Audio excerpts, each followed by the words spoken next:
오늘 우리에게 주신 하나님 말씀 여호수아서 1장 5절로 9절 말씀이 되겠습니다. 구약성경 320조 여호수아서 1장 5절로 9절까지 말씀이 되겠습니다.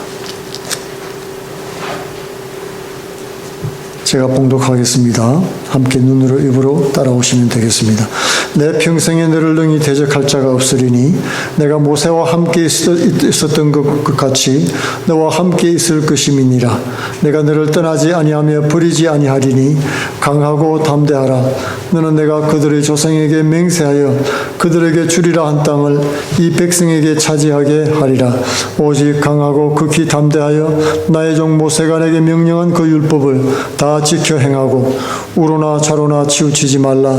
그리하면 어디로 가든지 형통하리니 이 율법책을 내 입에서 떠나지 말게 하며 주야로 그것을 묵상하여 그 안에 기록된 대로 다 지켜 행하라.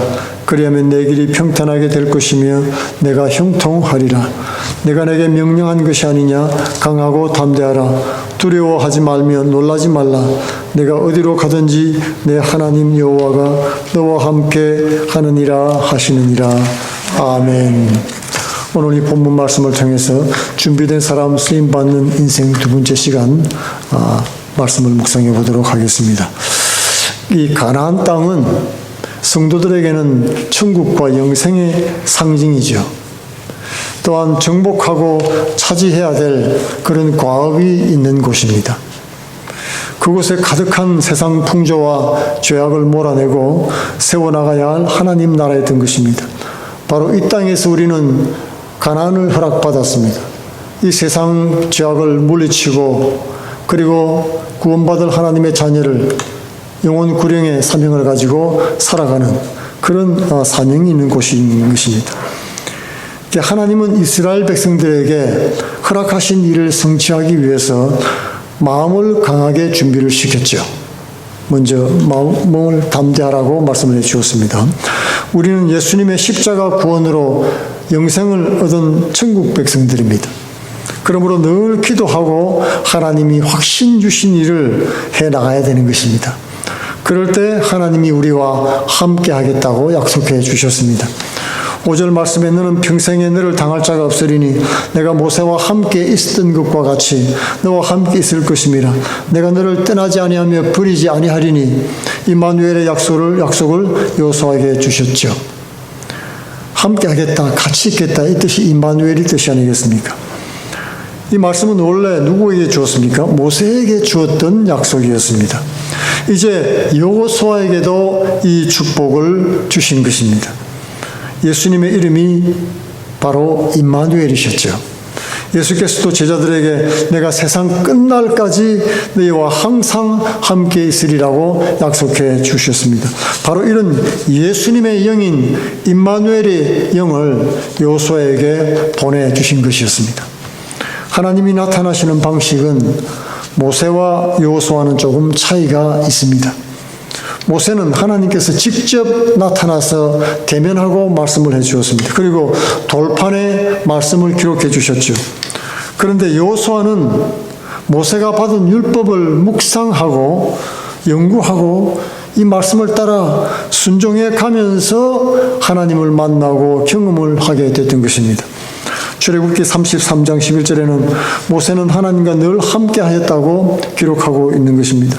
모세는 종이 아니고 마치 친구 같은 그런 영광스러운 임재 속에서 교제가 있었던 것입니다.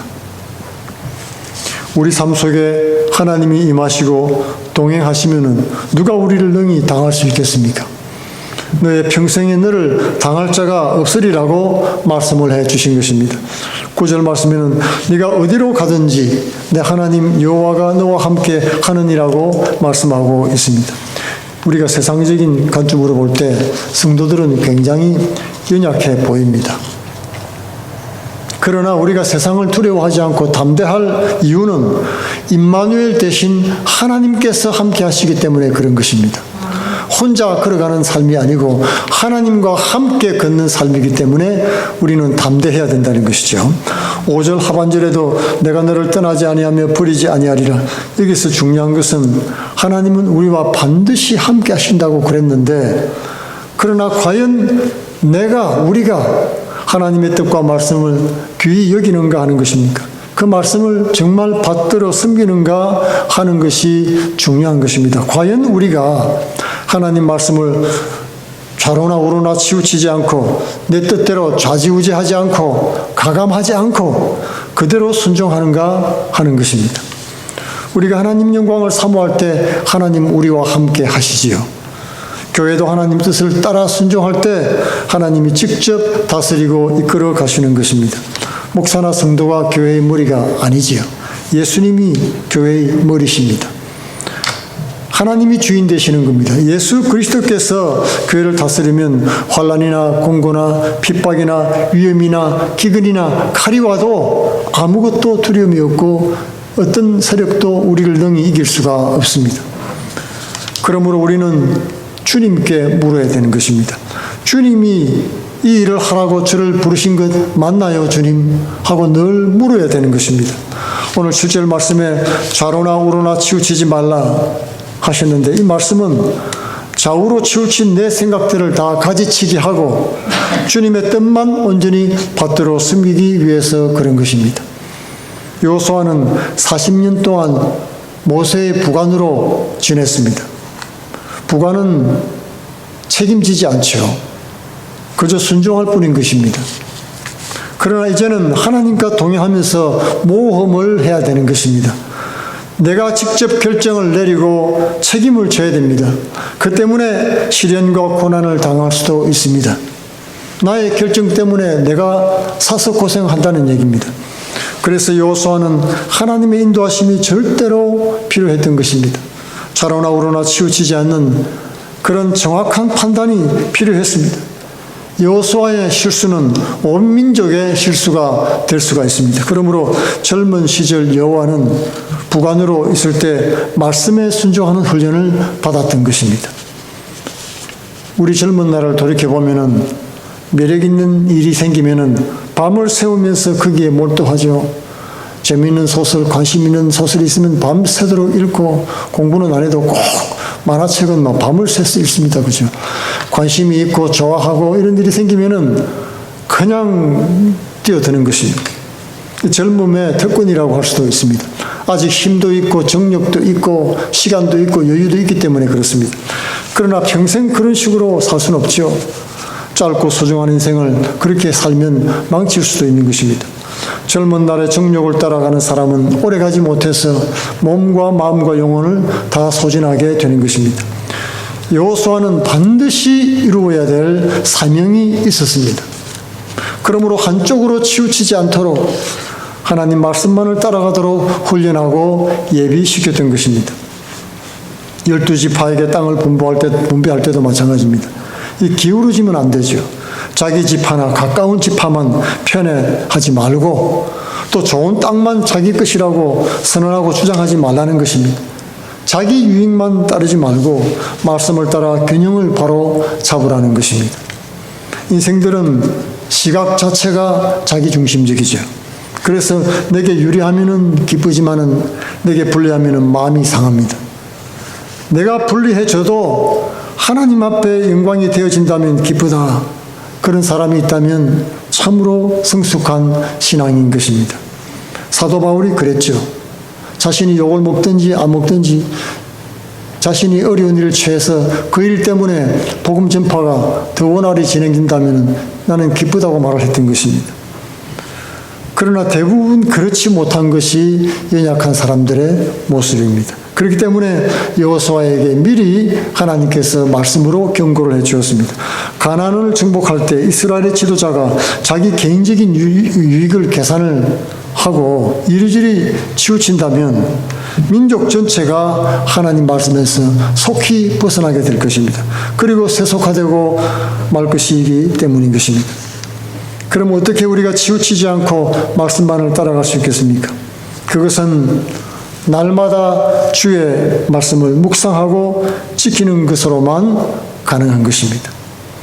이 율법책을 내 입에서 떠나지 말게 하며 주야로 그것을 묵상하여 그 가운데 기록한 대로 다 지켜 행하라. 그리하면 내 길이 평탄하게 될 것이라. 내가 형통하리라. 이 글의 핵심이 무엇입니까? 이 말씀에 주야로 묵상하고 항상 말씀을 앞에 두고 주야로 묵상하고 지켜 행하라는 것입니다. 잠깐만 묵상하고 잠깐 보고 이것이 아니고 주야로 아침 저녁으로 밤낮으로 늘 묵상하고 그리고 지켜 행하라는 것입니다. 사실 늘 생각하고 연구하지 않으면 행동으로 지켜 옮기기가 힘이 든 것입니다. 말씀을 지켜내기가 어렵습니다. 오늘날 우리는 말씀의 홍수 속에 살고 있습니다. 인터넷 들어가면 언제든지 좋은 말씀 들을 수가 있습니다. 그러나 그것이 나의 말씀이 되어야 되는 것입니다. 내 말씀이 되어야 그것이 그 말씀을 내가 지킬 수가 있게 되는 것이죠. 그렇지 않으면 좋은 강연을 한번 듣고 좋은 연극을 한번 보고 좋은 드라마 한 편을 본 것이랑 다를 것이 없습니다. 잠깐 찡하다가 말죠. 말씀을 듣고 흘려버리지 말고 가슴에 새기고 담아두어야 된다는 것입니다.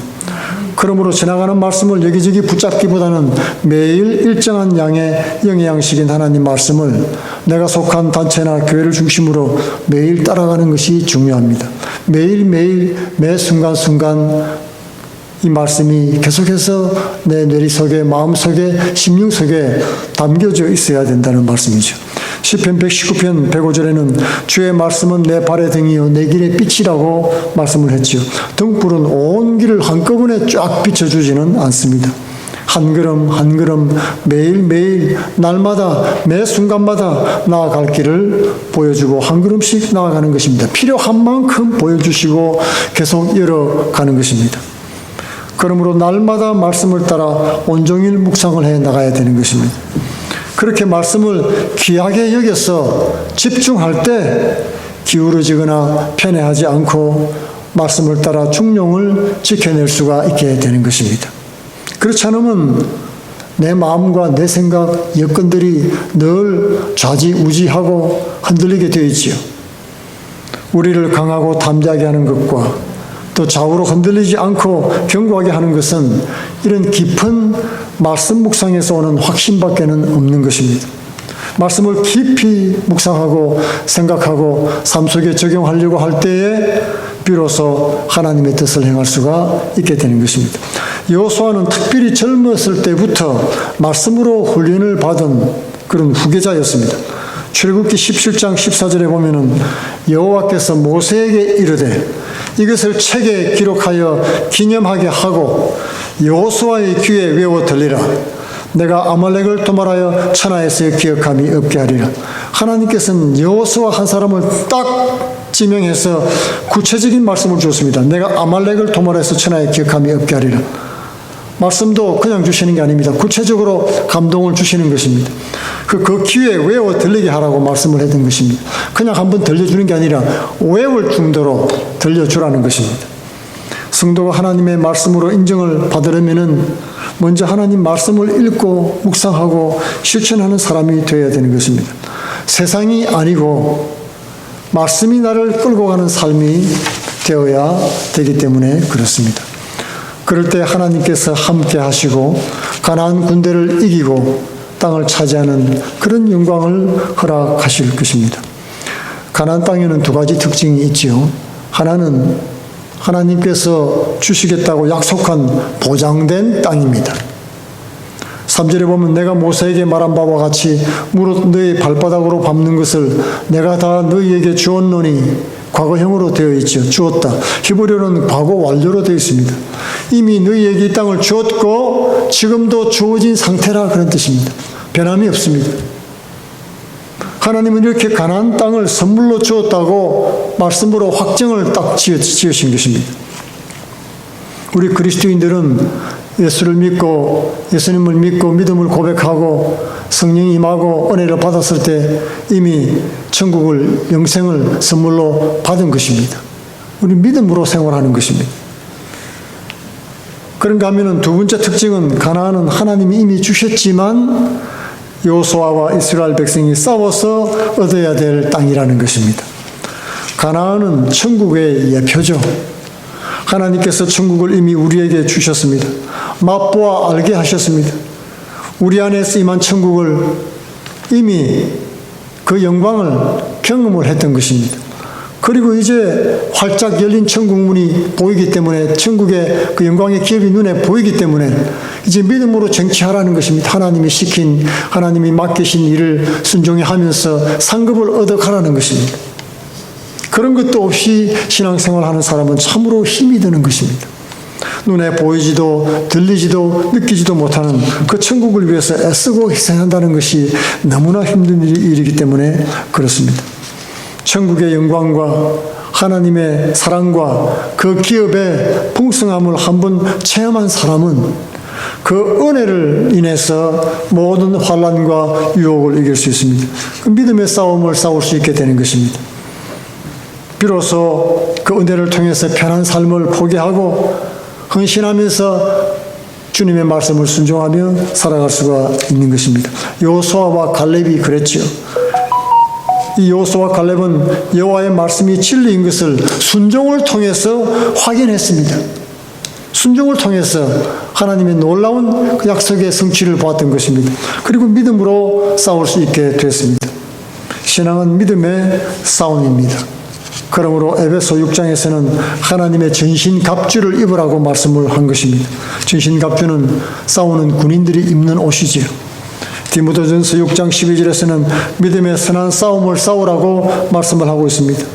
주어진 것을 차지하는 것은 믿음에 속하는 것입니다. 하나님께서 선한 것을 주셨다는 것을 믿고 기쁨으로 주신 선물 상자를 뜯어보는 것입니다. 하나님의 약속을 믿느냐 못 믿느냐 하는 것은 영적인 전쟁입니다. 광야 1세들이 하나님을 못 믿고 원망할 때 불뱀에 물려 죽게 됐지요. 그때 모세가 하나님 앞에 기도하자 노소로 만든 뱀을 장대 높이 달아라. 누구든지 들린 노뱀을 바라보는 자는 살 것이다 라고 말씀을 해 주셨습니다. 그리고 그것을 믿은 사람들은 살아났고 못 믿고 불신하면서 바라보지 못한 사람들은 다 죽었던 것입니다. 결국 구원과 축복, 삶과 영생도 다 오직 믿는 사람만 얻게 되어 있는 것입니다. 하나님은 하나님을 믿고 신뢰하는 그 2세들을 가나안 천국을 얻게 하셨던 것입니다. 그리고 하나님을 믿지 못하고 불신앙하는 1세들은 광야에서 소멸되게 하셨습니다. 믿음은 말씀을 붙드는 영적인 전쟁인 것입니다. 이 말씀을 붙들고 내 것으로 하느냐 못하느냐, 말씀대로 살 수 있느냐 없느냐, 이 관건인 것입니다. 하나님 말씀을 붙들고 그 말씀을 따라서 치우치지 말고 지켜나가는 것입니다. 그럴 때 하나님께서 이미 허락하신 새하늘과 새 땅을 기필코 차지하게 해주시는 것입니다. 이 가나안의 축복은 준비된 사람만 얻을 수가 있습니다. 믿음으로 기도하고 담력을 얻고 그리고 말씀만 붙들고 온전히 순종해 나갈 때 영원 구령과 영생 천국의 기업을 소유하는 복된 성도들 다 되시기를 축원드리겠습니다.